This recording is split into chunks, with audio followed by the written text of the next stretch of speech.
ایک بار کا واقعہ ہے کہ ایک نوجوان آپ صلی اللہ علیہ وسلم کے پاس میں مسجد نبوی میں پہنچا، اور ایسی حالت میں پہنچا جب آپ کے ساتھ میں دوسرے صحابہ موجود تھے، اور اس نے آپ صلی اللہ علیہ وسلم سے کہا، اے اللہ کے رسول، میں زنا کرنا چاہتا ہوں۔ تمام صحابہ اس پر پل پڑے، لیکن آپ صلی اللہ علیہ وسلم نے تمام صحابہ کو روک دیا اور اس نوجوان کو اپنے پاس بلایا اور کہا، کیا تم پسند کرو گے کہ تمہاری ماں کے ساتھ میں کوئی زنا کرے؟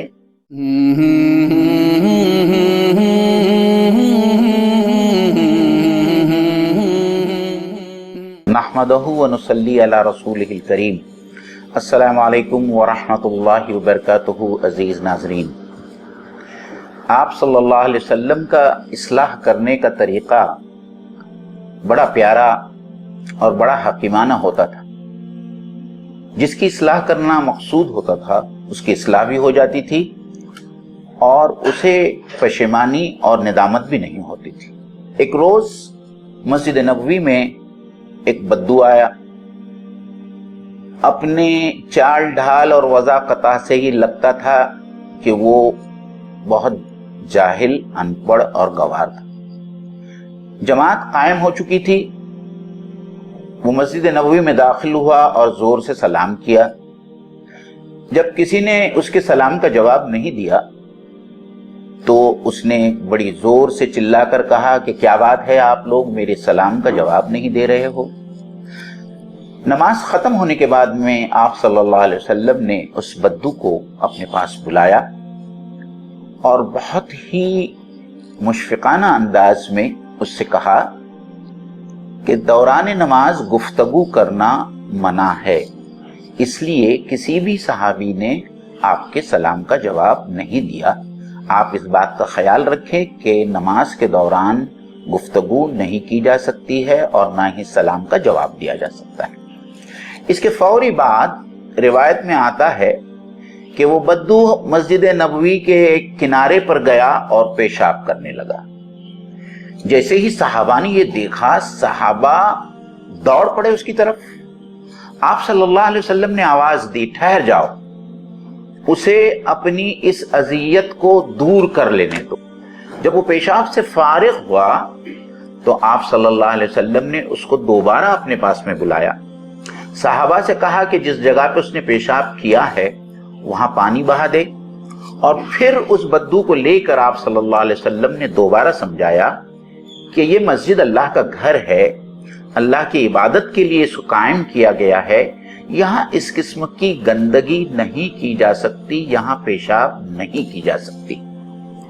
ایک بار کا واقعہ ہے کہ ایک نوجوان آپ صلی اللہ علیہ وسلم کے پاس میں مسجد نبوی میں پہنچا، اور ایسی حالت میں پہنچا جب آپ کے ساتھ میں دوسرے صحابہ موجود تھے، اور اس نے آپ صلی اللہ علیہ وسلم سے کہا، اے اللہ کے رسول، میں زنا کرنا چاہتا ہوں۔ تمام صحابہ اس پر پل پڑے، لیکن آپ صلی اللہ علیہ وسلم نے تمام صحابہ کو روک دیا اور اس نوجوان کو اپنے پاس بلایا اور کہا، کیا تم پسند کرو گے کہ تمہاری ماں کے ساتھ میں کوئی زنا کرے؟ تو اس نوجوان نے کہا کہ نہیں یا رسول اللہ۔ پھر آپ صلی اللہ علیہ وسلم نے کہا کہ کیا تم یہ پسند کرو گے کہ تمہاری بہن کے ساتھ میں کوئی زنا کرے؟ اس نے دوبارہ جواب دیا، نہیں یا رسول اللہ۔ پھر آپ صلی اللہ علیہ وسلم نے پوچھا کہ کیا تم پسند کرو گے کہ تمہاری بیوی یا تمہاری جوان بیٹی کے ساتھ میں کوئی دوسرا شخص زنا کرے؟ اس نے کہا، اللہ کے رسول، میں یہ بالکل پسند نہیں کروں گا۔ آپ صلی اللہ علیہ وسلم نے اس سے کہا، تم جس عورت سے زنا کرنا چاہتے ہو وہ عورت بھی کسی کی ماں ہے، کسی کی بہن ہے، کسی کی بیٹی ہے، کسی کی بیوی ہے۔ جب تم یہ پسند نہیں کرتے کہ تمہاری ماں، بیٹی، بہن کے ساتھ میں کوئی زنا کرے، تو تم اس بات کو کیسے پسند کرتے ہو کہ تم کسی اور کے ماں، بیٹی، بہن کے ساتھ میں زنا کرو؟ اور پھر آپ صلی اللہ علیہ وسلم نے بڑی شفقت سے اس کے سینے پر ہاتھ رکھ کر ایک دعا پڑھی، اور وہ دعا اس کو بھی سکھائی کہ یہ شرمگاہ کی حفاظت کے لیے یہ بڑی پیاری دعا ہے۔ ایک اور سیرت کا واقعہ ہے۔ حضرت معاذ بن جبل کے بارے میں یہ آتا ہے کہ وہ فجر کی نماز میں بڑی لمبی لمبی سورتیں پڑھا کرتے تھے۔ ایک صحابی آپ صلی اللہ علیہ وسلم کے پاس میں پہنچے اور انہوں نے حضرت معاذ بن جبل کی شکایت کی کہ اے اللہ کے رسول، حضرت معاذ اپنی نمازیں اتنی لمبی کرتے ہیں کہ اب فجر کی نماز میں ان کی مسجد میں ان کے پیچھے نماز پڑھنا بہت مشکل ہو گیا۔ ایک روز جب محفل میں حضرت معاذ بن جبل موجود تھے، آپ صلی اللہ علیہ وسلم کھڑے ہو گئے اور آپ نے کہا، اے لوگو، تمہیں کیا ہو گیا ہے کہ تم لوگوں کو نماز سے متنفر کرنا چاہتے ہیں؟ اپنی نمازوں کو، اپنی جماعت والی نمازوں کو مختصر کر دو، کیونکہ تمہارے ساتھ جماعت میں بوڑھے بھی ہوتے ہیں، کمزور بھی ہوتے ہیں، ایسے لوگ بھی ہوتے ہیں جو کام پر جانے والے ہوں، اس لیے بہتر ہے کہ تم نماز کو مختصر کر لو۔ ایک اور واقعہ جس میں آپ صلی اللہ علیہ وسلم کا یہ حکیمانہ طرز عمل نظر آتا ہے، آپ صلی اللہ علیہ وسلم اپنے صحابہ کے ساتھ میں بیٹھے ہوئے تھے کہ کسی ایک صحابی کی ہوا خارج ہو گئی، وضو ٹوٹ گئی۔